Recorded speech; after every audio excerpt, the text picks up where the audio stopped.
Another really brain dead simple and powerful way to program for people without ever touching a single percentage is just start someone at something like 4 sets of 12 reps for week 1. And then week 2, add 5 pounds. And then again, they do 4 sets of 12 reps. And then week 3, just add 5 pounds. And then again, 4 sets of 12 reps. Keep adding weight until they can no longer get through all 4 sets of 12 reps. And then just drop the reps down to 10. And then again, just keep adding weight until they can no longer get through all the sets of 10. And just drop the reps down to 8 from there. And you can go all the way down to singles for this. And, excuse me, and this works really well for just about everybody because it's pretty simple. Most people understand when something is a little too heavy. And again, you don't have to program anything other than asking the client, could you get through all the sets and reps?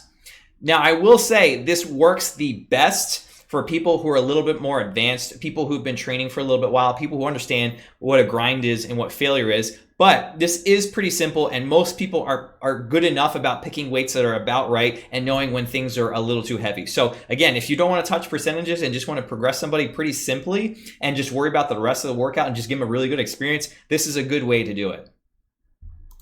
Just to give you a good example, what I talked about in that previous video of just doing straight sets across of 12 and then 10 and then 8.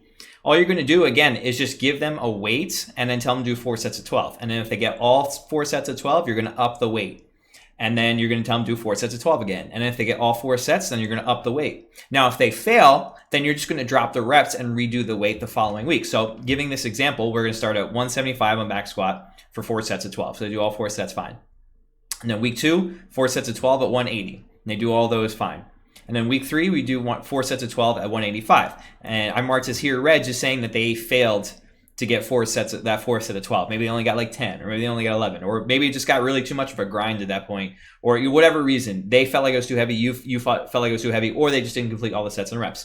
So the following week, we're going to keep it 185, but now we're just going to drop the reps down to 10. And since they already did 4 sets of 12, or almost 4 sets of 12 at 185, they should definitely be able to do 4 sets of 10 now at 185. And then we're going to do the same thing. So they got all 4 sets of 10 and 185, 4 sets of 10 and 185. And then the following week, we're just going to do 4 sets of 10 and 190.